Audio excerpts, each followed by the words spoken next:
current landscape in the Middle East region, highlighting trends and your view on the growth factors that are driving the market.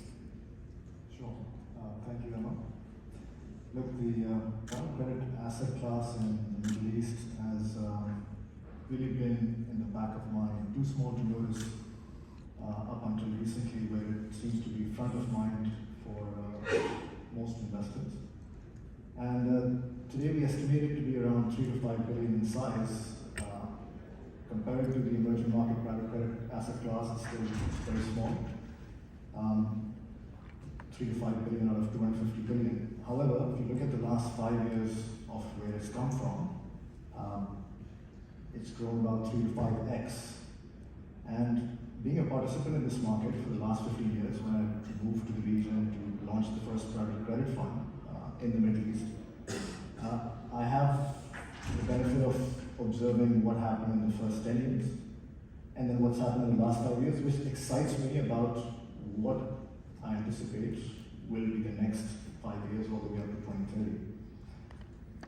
So if you give me a minute or two to just cover that history, it'll give you a context of why I'm so excited about the future.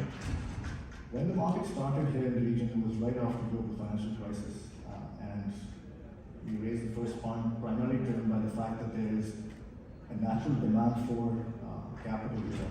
That's driven by the fact that banks are virtually non-existent when it comes to the private sector, mid-market and below. Statistically, 2% of banks' balance sheets in the region go towards credit, towards the space. Compare that to 22% of OECD countries, the same statistics. So it kind of gives you a theoretical sense of why the demand has always been there. However, in those first 10 years after the global financial crisis, the market kind of went sideways in terms of this region, roughly in the billion-dollar range on an annual basis. And that was because on the supply side, there was very limited appetite for this asset class.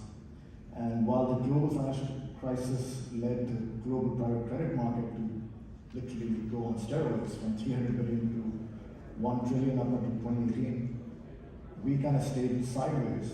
But what it did happen in those same time period was there was some introspection in the region, introspection driven by oil price declines, some other events that happened such as Arab Spring, which allowed the region to really think about transformation in a very quick and rapid way. And thus came the reforms, and thus came the very different next 5 years where we started receiving allocations from regional sovereigns. So that's how really the cusp, it changed from what it used to be to where regional sovereigns started coming in and backing managers like ourselves. And today, it is now a market where legal reforms, we talked about it since morning and yesterday, legal reforms and economic reforms have been laid out in the Middle East, and now capital is also looking to back managers. So today, where we are and where vantage point is, we are seeing not only regional sovereigns and pension funds and endowments coming into managers like ourselves to back the space, but also now internationals are coming in and looking at this opportunity. My prior shop was recently acquired by Janus Henderson. So that's a testament to what the international guys are looking inwards and expect out of this region. The demand side is also got catalyzed because of the transformation. So SME segment is now expected to contribute far greater to the GDP than it did before. And so both the demand side and the supply side is now really coming at a point where we're expecting the next 5 years up until 2030 for this asset class to be somewhere in the 15 to 25 million, i.e. 5x from where it is today to the next 6 years.